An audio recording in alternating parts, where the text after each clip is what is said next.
Hello everyone, and welcome to War in Middle-earth, a series where I take you through all of the major wars and conflicts throughout the history of Middle-earth, from the First Age to the Fourth Age.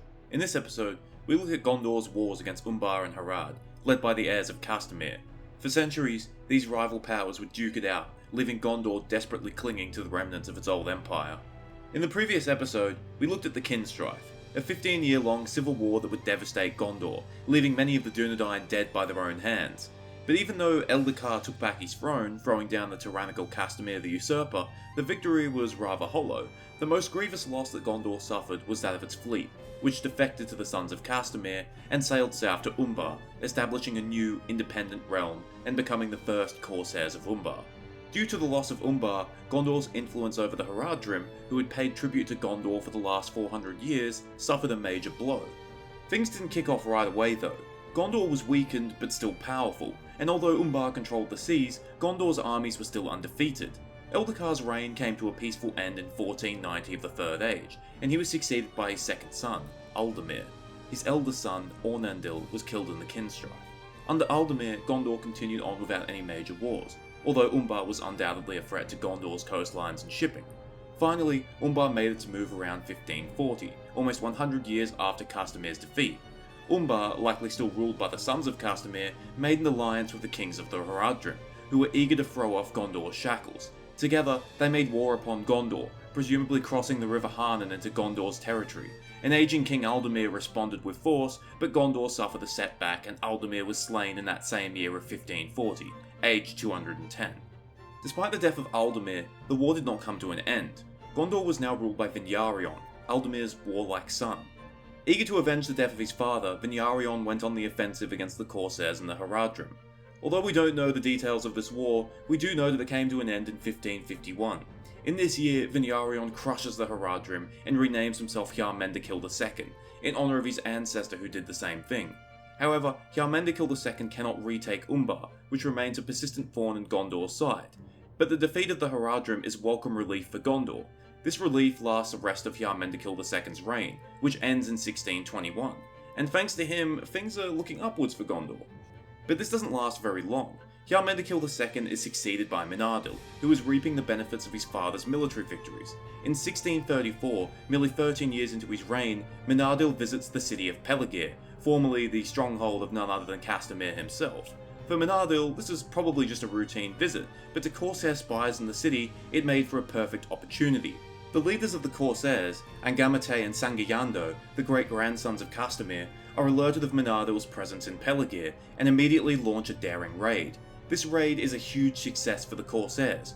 Gondor, its fleet still weakened, is taken entirely at unawares. King Menadil is slain and Peligir is looted. Before Gondor can counterattack, the Corsairs are gone as quickly as they came, escaping back to Umbar with their treasures.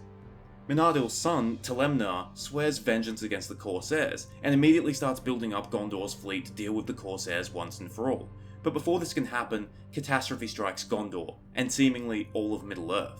In 1635, the Great Plague arises in the east of Middle-earth, and the following year it reaches Gondor. Hundreds of thousands, if not millions of people perish to the plague. Osgiliath, not fully healed from the scars of the Kin Strife, suffers the most of Gondor's cities, and many of those who didn't perish either flee into Ithilien or western Gondor, causing the city to become partially deserted. Gondor isn't the only nation to suffer though, so does its enemies, Easterlings and possibly Haradrim too, and Gondor's ally of Rhovanion loses half of its population and half of its horses. If you want more information on this event, I did a video on it several months ago, which I will now summon to the screen with my fantastic YouTube powers. King Telemnar, as well as all of his unnamed children, perish in the Great Plague. Sucks to be them, they didn't even get names.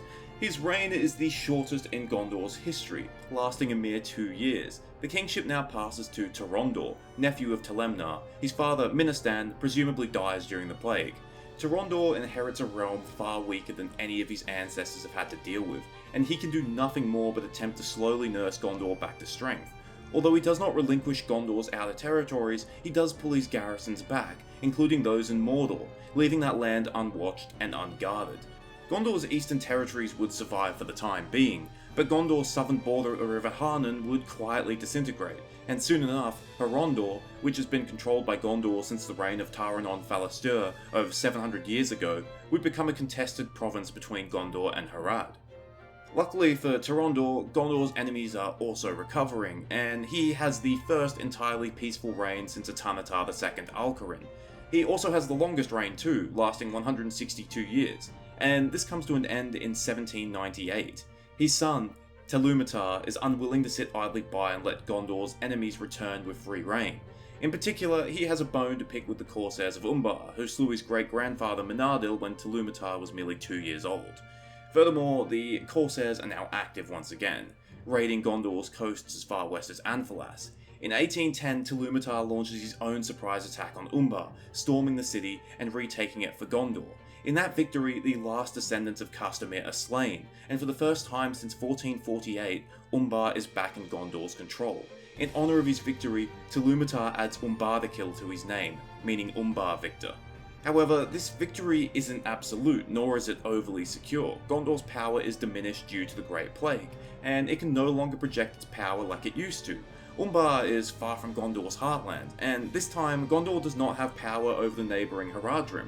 Under Telummatar's iron will, Gondor is able to maintain possession of Umbar, denying the remnants of the Corsairs any harbour from which they could strike Gondor from.